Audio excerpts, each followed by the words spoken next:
Hello dear learners and viewers, welcome to you all. Hope you are hale and hearty and going on well with your studies. Dear learners, before starting our session, let me show you a picture. What do you see in the picture?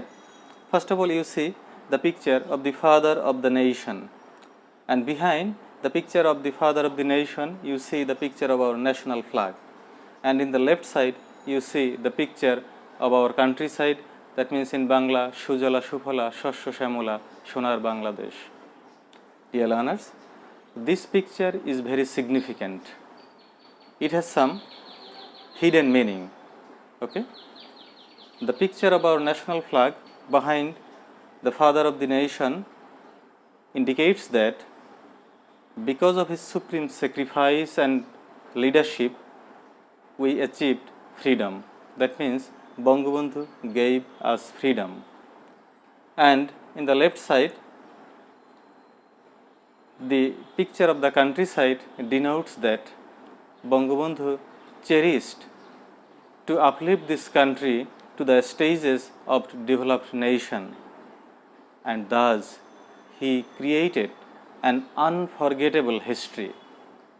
So dear learners, our today's topic is the unforgettable history, and you will get it in Unit 1, Lesson 1. Okay? This topic is so important and broad that it covers 2 lectures. And in my first lecture, I shall talk about the personal details of Bangabandhu Sheikh Mujibur Rahman, including his early life, early political career, 6 points, Agartala conspiracy case, how is Bangladesh named, election in 1970, liberation war in 1971, assassination, and his famous books.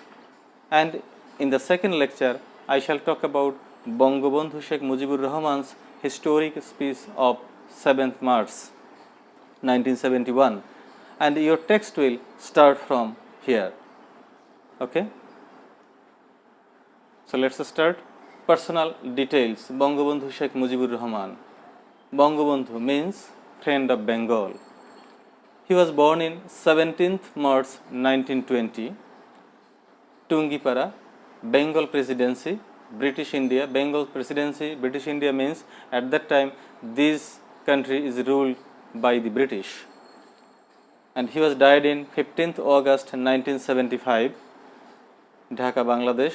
Nationality Bangladeshi. Spouse Sheikh Fazilatun-Nisa Mujib. Alma mater.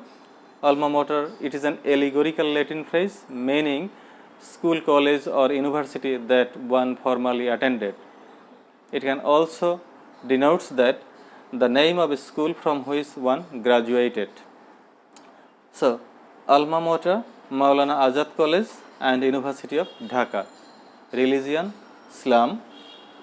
Children, Sheikh Hasina, the Prime Minister of Bangladesh, then Sheikh Rehana, Sheikh Kamal, Sheikh Jamal, Sheikh Russell. You see, these 3 names are written in red color, that means they were mercilessly killed in 1975. Now his early life. He was born into a native Bengali family as the 3rd child in a family of 4 daughters and 2 sons. In 1929, Bangabandhu entered into class 3 at Gopalganj Public School and 2 years later, class 4 at Madaripur Islamia High School.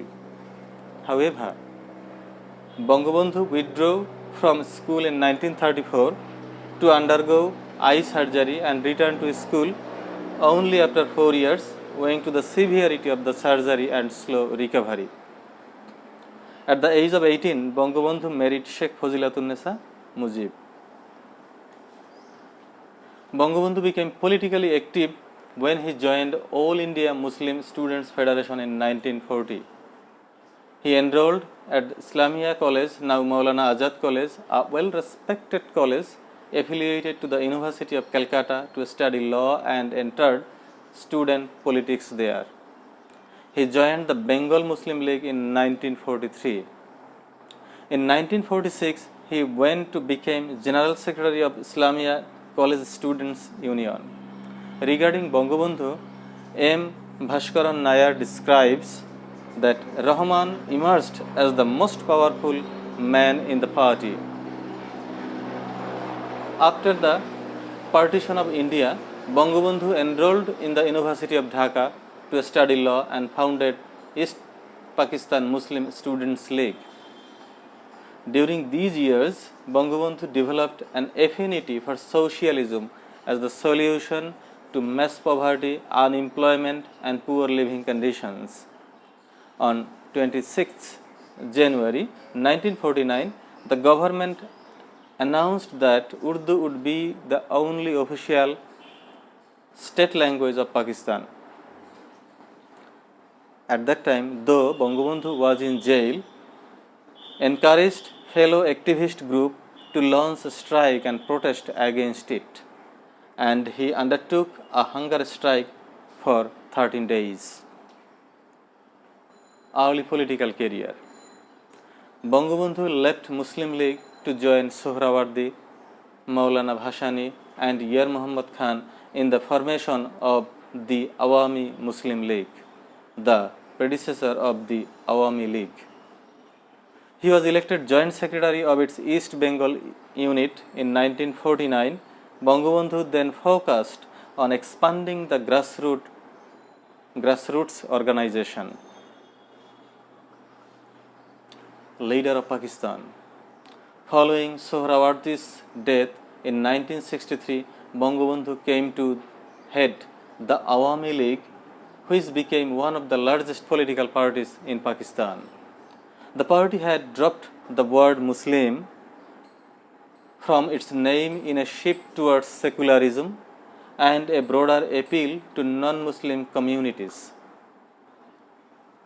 And later on, the war 1965, the war between India and Pakistan also revealed the remarkable vulnerability of East Pakistan compared to West Pakistan. Bangabandhu then realized that we should be liberated.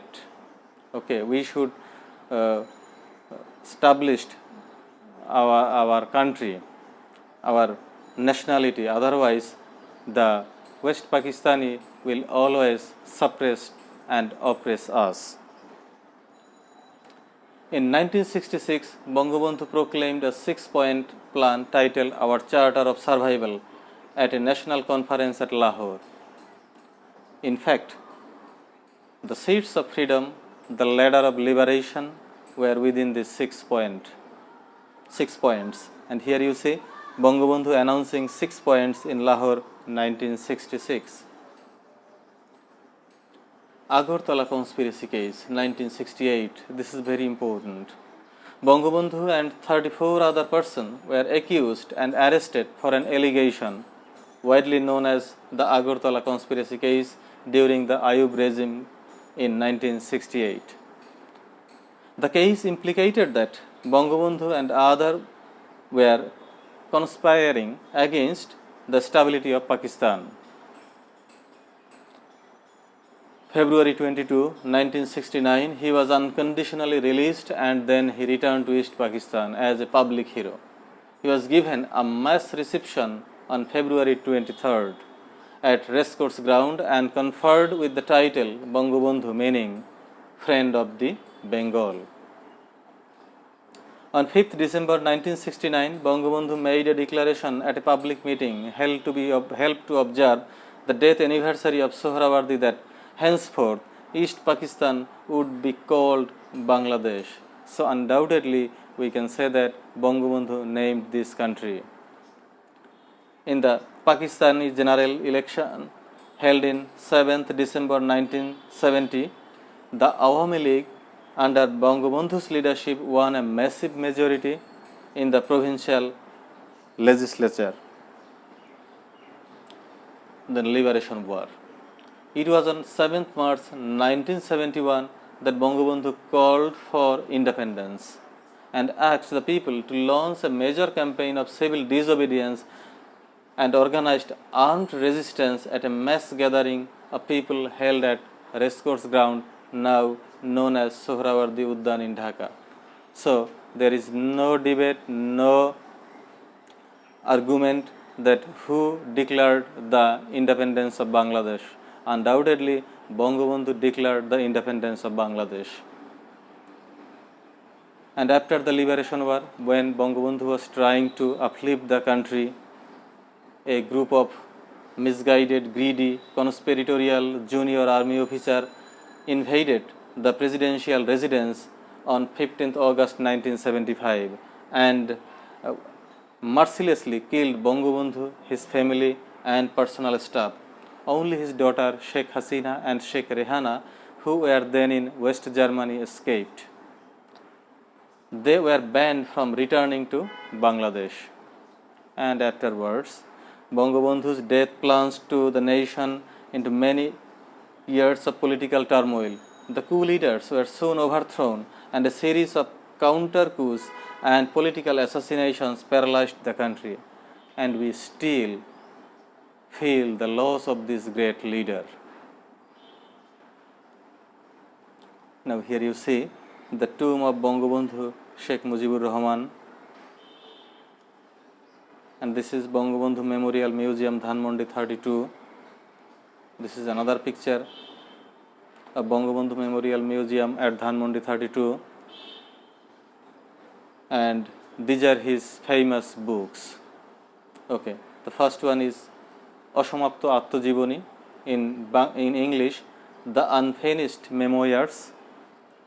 Then Karagarer Roznamcha, The Prison Diaries, and next you see Amar Dekha Noya Chain. So, if you want to know about him, if you want to know Bangabandhu well, his ideology, you should read all these books. So, dear learners, in the next class, we shall talk about the historic speech of Bangabandhu Sheikh Mujibur Rahman. And till then, be safe and sound. Thank you. Bye.